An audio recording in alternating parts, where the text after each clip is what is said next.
কপাল পুড়ল ইসরায়েলি প্রধানমন্ত্রী নেতানিয়াহুর। হুড়োহুড়ি করে বাহিনী ছাড়ছে তার সেনারা। সম্প্রতি ইসরায়েলি সেনাবাহিনীর ভিতরে তৈরি হয়েছে অভূতপূর্ব এক অস্থিরতা। দীর্ঘদিন ধরে যেসব অর্থনৈতিক সুবিধা তাদের ধরে রেখেছিল, সেগুলোর একটি হঠাৎ স্থগিত হয়ে যাওয়ায় একসঙ্গে পদত্যাগপত্র জমা দিয়েছে প্রায় ৬০০ কর্মকর্তা ও নন কমিশন অফিসার। এই গণপদত্যাগের ঘটনায় ভেঙে পড়েছে ইসরায়েলের সামরিক কমান্ড, আর ব্যাপক চাপের মুখে পড়েছেন নেতানিয়াহু ও তার প্রশাসন। গাজায় চলমান যুদ্ধের মধ্যে এমন বড় ধরনের ভাঙনকে ইসরায়েলি সামরিক বাহিনীর জন্য উদ্বেগজনক বলে মনে করছেন বিশ্লেষকরা। আবারও বড় ধরনের ভাঙনের মুখে ইসরায়েলি সেনাবাহিনী।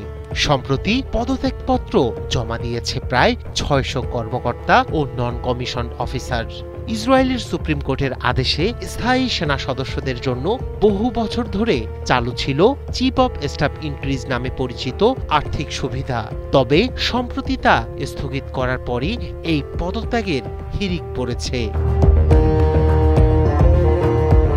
ইসরায়েলি সংবাদ মাধ্যম ইসরায়েল হায়ম বলেছে, যেসব কর্মকর্তা এ সিদ্ধান্ত নিয়েছে তাদের বেশিরভাগের বয়স ৪২ বছরের বেশি। মাস শেষ হওয়ার আগে বাহিনী ছাড়তে চাইছেন তারা, কারণ তখন থেকেই সুবিধা স্থগিতের সিদ্ধান্ত আনুষ্ঠানিকভাবে কার্যকর হবে, আর এর পক্ষে নেই কোনো আইনগত সুরক্ষাও।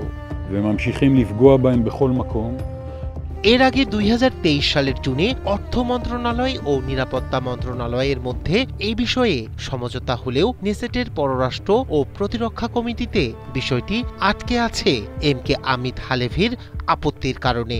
নেতানিয়াহু প্রশাসন বহুদিন ধরে আর্থিক সুবিধা দিয়ে ধরে রেখেছে সেনাদের আনুগত্য। এমন ঘোষণায় সেনাবাহিনীর ভিতরে বাড়িয়ে তুলেছে ক্ষোভ। ভেঙে পড়েছে ইসরায়েলের সামরিক কমান্ড।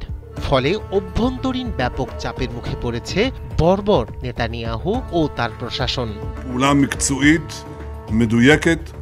সরকার ঘনিষ্ঠরা বলছে, ক্রমবর্ধমান চাপের মুখে প্রধানমন্ত্রী বেনিয়ামিন নেতানিয়াহু বিষয়টি নিয়ন্ত্রণে আনতে ও দখলদার বাহিনীর কার্যক্ষমতার ওপর প্রভাব মূল্যায়নে একটি বৈঠক ডাকতে পারেন। প্রতিবেদনে বলা হয়েছে, গাজায় চলমান যুদ্ধের সময় কর্মী সংকটের কারণে প্রথমে বিষয়টি থেকে দূরে থাকার চেষ্টা করছিল সামরিক নেতৃত্ব। তবে আদালতের সময়সীমা ঘনিয়ে আসায় IOF এখন দ্রুত আইনগত সমাধানের জন্য মরিয়া হয়ে লবিং শুরু করেছে। শুভ্র, ৭১।